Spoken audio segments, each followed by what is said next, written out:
الحمد لله رب العالمين والصلاة والسلام على أشرف الأنبياء والمرسلين وعلى آله وأصحابه أجمعين أما بعد.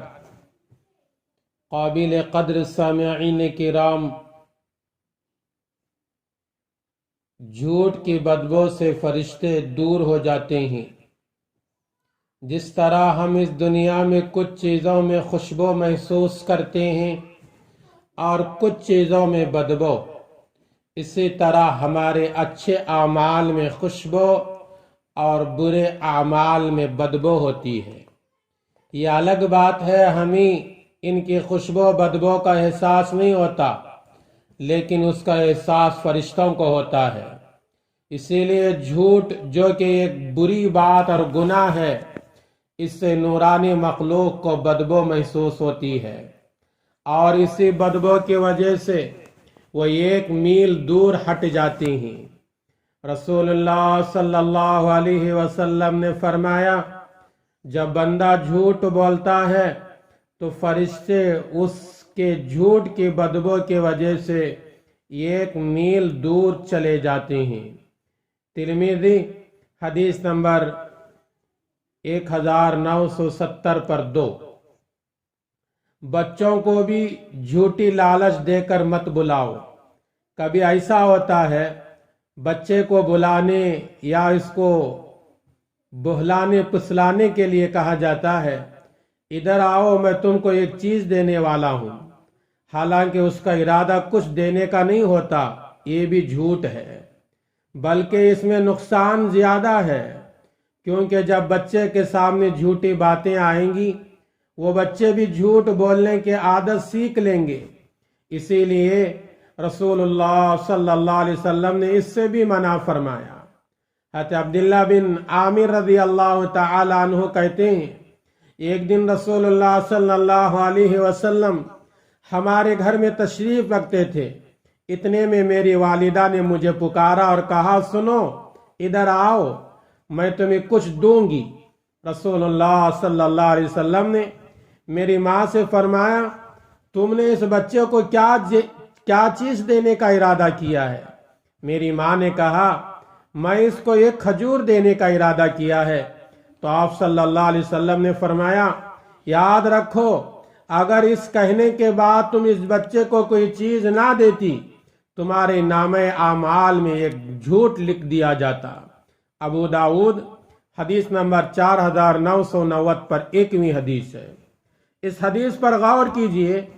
بچے کو بلانے کے لیے کبھی کبھی ہمارے گھروں میں ہم اپنے ہاتھ کی مٹھی باندھ لیتے ہیں، حالانکہ وہ ہاتھ میں کچھ نہیں رہتا. بچے کو کہتے ہیں، بیٹا ادھر آؤ، بیٹی ادھر آؤ. جب بچہ ہمارے سامنے آتا ہے تو ہم اپنا ہاتھ کھول دیتے ہیں تو ہمارے ہاتھ میں کچھ نہیں ہوتا.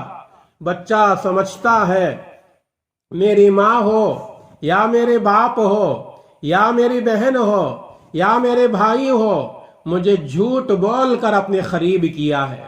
بچے کا دل بہت نرم ہوتا ہے، اس کا ذہن بہت تیز ہوتا ہے، وہ فوراً اس باتوں کو یاد رکھ لیتا ہے. وہ بھی آئندہ چل کر جھوٹ بولنے کا عادی ہو جاتا ہے. اللہ کے نبی صلی اللہ علیہ وسلم نے اس سے بھی منع فرمایا، اپنے بچوں کو کوئی چیز دینے کے لالچ میں قریب بلا کر تم نے نہیں دیا، وہ بھی جھوٹ میں شمار ہوتا ہے. جھوٹ بولنے سے برکت ختم ہو جاتی ہے. جھوٹ ایک ایسی نحوست، ایک ایسا گناہ، اللہ تعالیٰ اس کی وجہ سے انسانوں کے درمیان سے برکت اٹھا لیتی ہیں. حضرت حکیم بن حزام رضی اللہ تعالی عنہ کہتے ہیں، رسول اللہ صلی اللہ علیہ وسلم نے فرمایا، خریدنے والے بیچنے والے جب تک ایک دوسرے سے الگ نہ ہو، انہیں اختیار ہے وہ سودا کرے یا نہ کرے.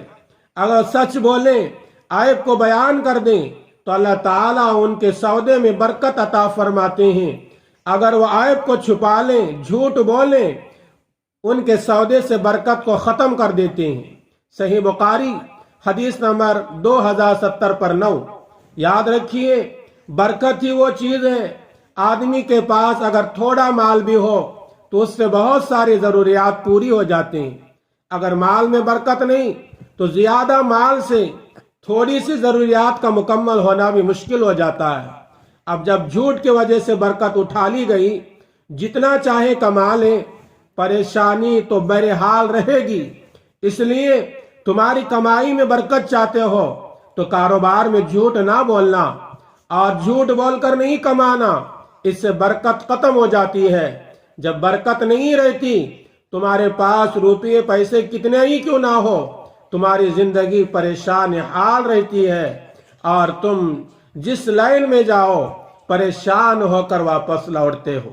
اللہ تعالیٰ سے دعا ہے اللہ مجھے بھی، سننے والے ہمارے بھائیوں کو بھی، ساری امت کو ہمیشہ جھوٹ سے دور رہنے کی توفیق بخشے۔ آمین۔ السلام علیکم ورحمۃ اللہ وبرکاتہ۔